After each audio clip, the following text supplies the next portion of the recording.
So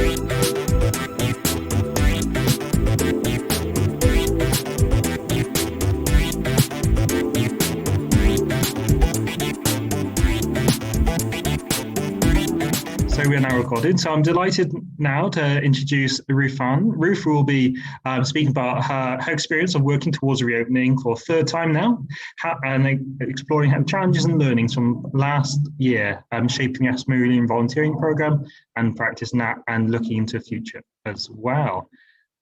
Ruth will be exploring some of the opportunities and pitfalls that have arisen over the past year and some of the ongoing ethical challenges that have been highlighted as we continue to navigate towards our recovery and reopening of museums. So I'll hand over to you, Ruth. Welcome. Thank you for coming along today. How are you? Yeah, good, thank you. Thanks for inviting me. So I'm going to start sharing my screen now, hopefully. So let me know if you can't see my presentation in a moment. So hopefully that looks all good. Brilliant. So yeah, thank you, Will. I'm the volunteer manager at the Ashmolean Museum in Oxford. And so I'm going to be talking about reopening the museum for the third time. And I will be speaking about the past year and our experience of the past year, but not giving a kind of comprehensive overview because I've already spoken about that. So I'm just going to talk about specific points that are relevant to where we're up to now, basically. So that's what I'm, and then looking at some of the challenges and the opportunities that have presented themselves throughout the last year. And how all of that is going to shape the future of volunteering at the Ashmolean. So the start of the pandemic was a bit of a shock. So we were halfway through a successful Rembrandt exhibition, and that's Rembrandt looking shocked in the middle of the screen there. So we obviously had to close the museum and shut down all volunteering quite suddenly. And there were so many questions and unknowns at that point in time, and also the government guidance and the university guidance was changing all the time, so it was a really difficult period for everyone. A colleague of mine actually described it as like trying to play a game of chess when we were working towards the first reopening, but with half of the pieces missing, which I thought summed it up quite well because it was such a changeable and unknown situation. And then added into that, there was all of the anxiety and the grief and personal challenges that everyone had to face last year in one way or another. So we were lucky in that we were able to get 2 remote volunteering opportunities up and running not long into the first lockdown. And it was really due to the hard work of 2 volunteer supervisors in the Western Art Department and the Coin Room at the Ashmolean. In the months and the years, in fact, leading up to the pandemic, that meant that these opportunities were, we were able to offer them in time for the first lockdown. So remote volunteering obviously isn't for everyone, but it was still good to be able to offer some way for volunteers to continue to support the museum, because as I'm sure everyone else found, there was I did the costings for the daytime. Huge appetite for volunteers to carry on supporting the museums through this really difficult time. And remote volunteering roles do offer an accessible way of volunteering for lots of people, in fact. So it's good that we were able to get these up and running. So when the museum decided to go for an August reopening, and this is Zar, our director, opening the museum last August. Obviously, the safety of everyone was the #1 priority. And it was decided that none of the previous on-site volunteering roles would be possible at that time. We did instead create a new role of welcome volunteer. And we opened this up to, so we surveyed the existing team to get a sense of the appetite for coming back to the museum, which was very high.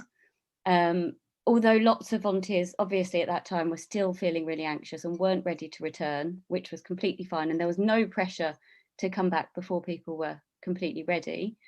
But we also opened it up as widely as we could and advertised it really widely. And we had a huge number of applications, a lot of them from young people who were looking for opportunities, which were quite thin on the ground last year, because lots of things still weren't opened up and still aren't open, in fact. So we had a really nice mix of existing volunteers from various different teams who were really keen to support the museum, and then brand new volunteers who'd never done any volunteering at the Ashmolean before. So the new role was a brand new role. So instead of revising existing volunteer roles, we kind of went completely back to the drawing board, and it was planned in from the start of the reopening plans, which I think was really important. It wasn't just added on as a kind of a response to people wanting to support the museum. It was actually built into the reopening plans. And there are lots of things about the new role which have been really successful. So although it was a response to all of the safety precautions and the new kind of visiting procedure that's in place at the museum, it's allowed us to kind of experiment with doing things a bit differently at the museum. So we have, the team is kind of positioned around the museum at various points in the building, which, rather than being all together on a desk, which is one of the roles we had previously at an information desk. And this is obviously an old or an early kind of mock-up for what the one of the positions would look like, because these two people are clearly not socially distanced. But so spreading the positions around the museum allowed for social distancing, but also meant that the volunteers get to see more of the museum and are kind of present in more of the museum, which, when we conducted review meetings with the team about a month or two into the role starting, most of the team actually really enjoyed that opportunity to kind of be more part of the whole museum. And it also offers a better visitor experience, because the volunteers are always nearby wherever visitors are in our fairly large and fairly confusing building. So the volunteers rotate around these different positions every 30 minutes. So again, they're not in any place for too long, so it hopefully keeps it really interesting. And they don't get bored of being stuck in one spot for too long. And there's also flex in the rota. So if volunteers can't come in on a particular day or don't show up for whatever reason, we can just reduce down the number of positions in the museum. So there's flex in the rota, which is really appreciated by the duty managers who kind of run the show front of house day to day and supervise the welcome volunteers. And we've got this really good mix of previous volunteers who know the museum really well, and brand new volunteers who are, you know, excited and keen to get to know the museum and share that with visitors. And there's been a huge amount of support from the existing team in helping the new team get to know the museum. So as my colleague who's on the screen there shows on her t-shirt, there was a real sense that everyone was in this together, and a real kind of feeling of optimism and excitement about the museum being open after such a long closure. So hopefully we'll see that again next week when we reopen the museum. So I think positioning it as a brand new role rather than revising an existing role made it really clear that we weren't just doing things as they've always been done, partly because we couldn't, because of the new system in place and all of the safety measures, but also to kind of experiment and try new things, try new ways of working. So although the safety measures forced us to change the role of the volunteers on site, it also allowed us to break the mold and try new things, some of which has been really successful and will be continuing into the future. And I think it was really important to be honest with the volunteers and transparent about the fact that because this is a brand new role, we're all feeling our way a bit, and we really encouraged feedback from the volunteers about how it was all going, and visitor comments and questions and feeling. And that's really helped to shape the role and the visitor experience as well. And also, I think, helped to show the volunteers what an important part of the museum they are, and that they, as the people on the ground, alongside the front of house staff, have, you know, such important insights to be gained from listening to them. And we were also really clear with the front of house staff and the new volunteer team where the boundaries lay between the roles and the expectations, so that there wasn't any anxiety amongst staff about volunteers taking over their jobs, which is particularly important with the challenges that museums, lots of museums are facing at the moment. Yeah, just help to kind of build a really strong team with a lot of support from volunteers and members of staff. So volunteer engagement has definitely improved throughout the year, as I suspect it has for everyone. So it was such a new situation at the start of the year, and we hadn't trialed lots of the things that we've now gotten so used to. And so we have been doing regular online meetings and training sessions and collections highlights, lots of which has actually opened up accessibility.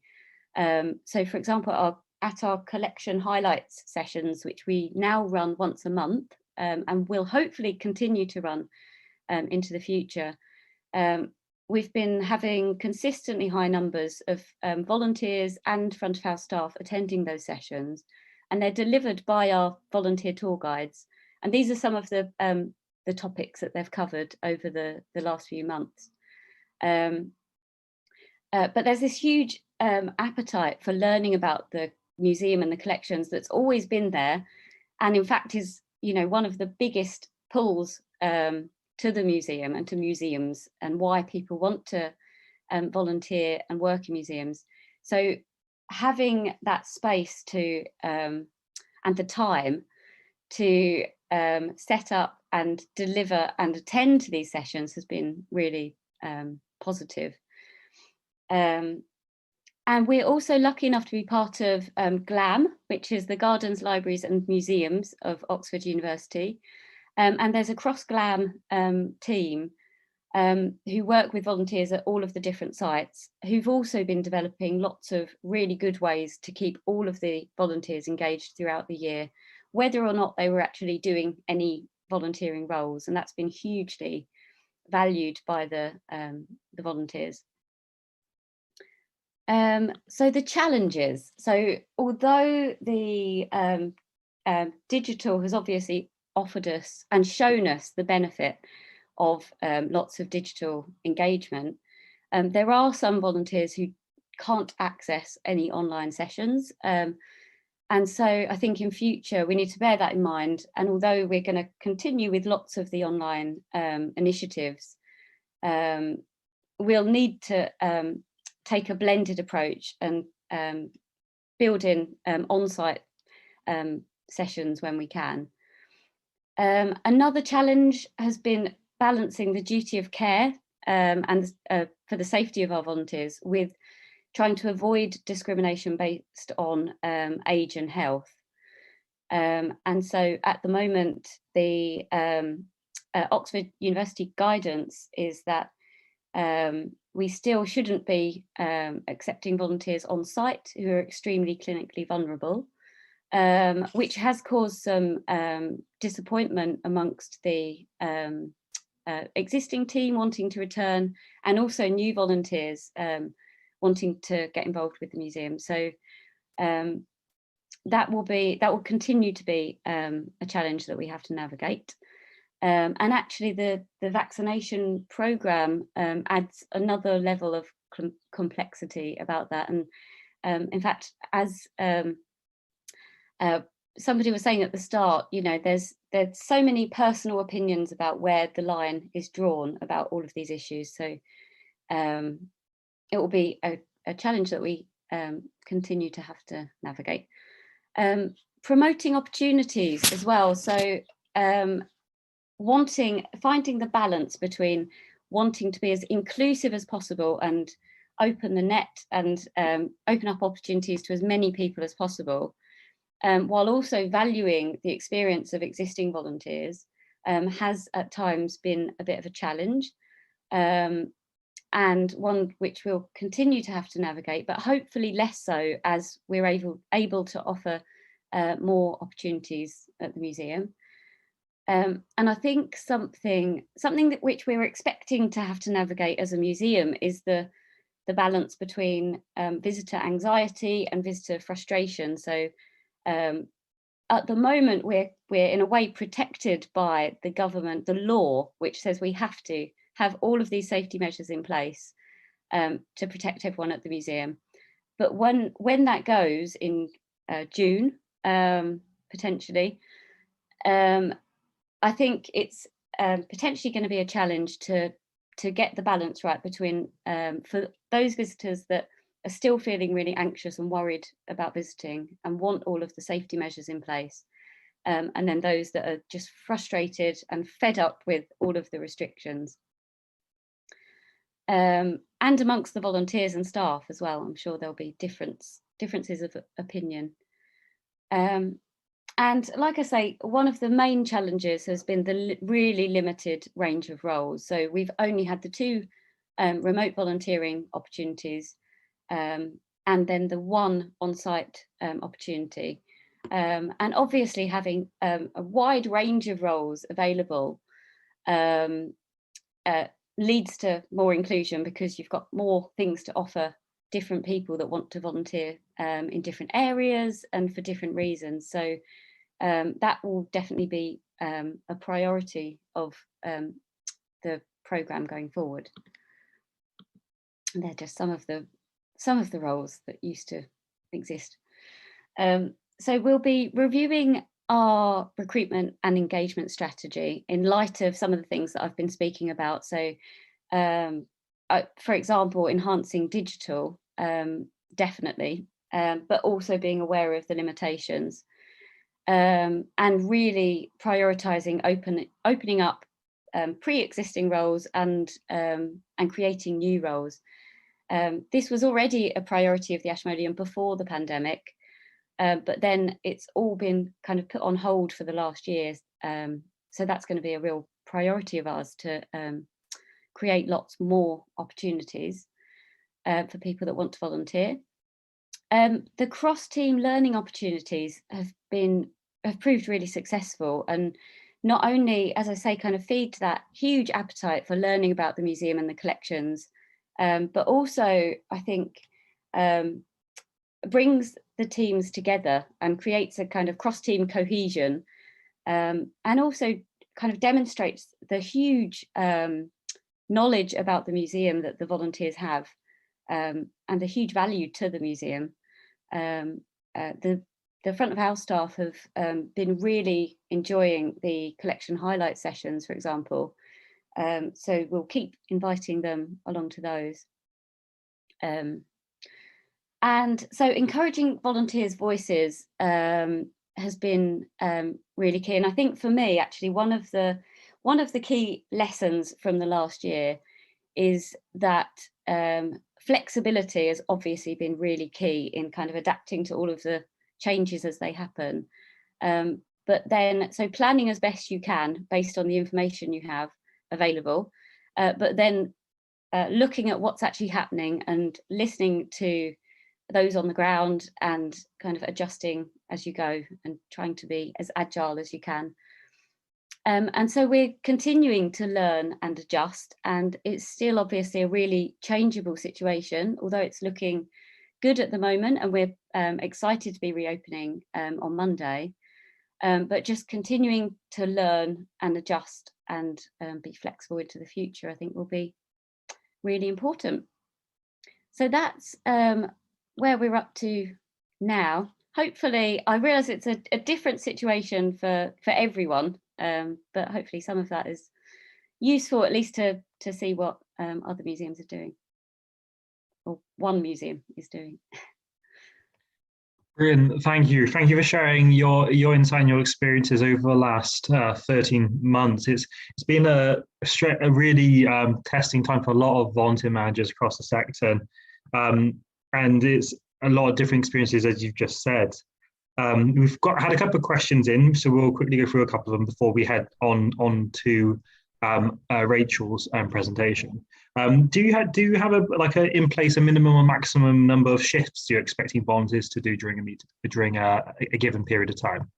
Yeah, it's a really good question, and we don't actually. With the new, we used to ask for a minimum for a regular slot from a lot of the front of house roles, but now with this new team, we've actually just made the rota completely open and allowed volunteers to just sign up whenever is convenient to them, and been able to be really flexible with however much time they've got to offer. So some volunteers do loads of volunteering shifts, and they'll do several in one week sometimes, and then others will just do the occasional one every fortnight or even once a month, and that's still really valued, which does, I guess, increase the accessibility to a certain extent. Thank you. And with change and with volunteer program changes, there always comes a lot of concerns potentially around like how volunteers will take, for example. Have you experienced any changes like in morale engagement because of those role changes and volunteers not being able to do what they originally volunteered for? Yes, I think in a way, because of the pandemic and because everyone's gotten used to the fact that nothing or very few things are as they were, I think in a way there's greater acceptance than there would have been about changing roles and trying out new things.